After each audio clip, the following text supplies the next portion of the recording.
Hello అండి, నమస్తే. 7 శనివారాల వ్రత పూజ చేసుకునే ప్రతి ఒక్కరికి కూడా ఈ వీడియో చాలా బాగా యూస్ఫుల్ అవుతుందండి.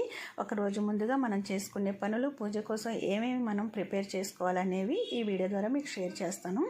అయితే ఇంట్లో పనులన్నీ కూడా వంట పని మొత్తం కంప్లీట్ అయిపోయిన తర్వాత కిచెన్లో కౌంటర్ టాప్, స్టవ్ అన్నీ కూడా నీట్గా క్లీన్ చేసుకొని, ఉన్న గిన్నెలన్నీ నీట్గా కడిగేసుకొని, ఇల్లంతా చిమ్మేసి మాప్ పెట్టేసుకొని, బయటంతా కూడా నీట్గా క్లీన్ చేసేసుకొని, ఇంకా మనం చేసుకోవాల్సిన ఏమైనా పనులు ఉంటే అవన్నీ కూడా చిన్న చిన్నవి చేసేసుకొని తలంటి స్నానం చేసి వచ్చి ఇంకా పూజ కోసం ఏమేమి చేసుకోవాలో అవి అయితే ప్రిపేర్ చేసుకుంటానండి నేను.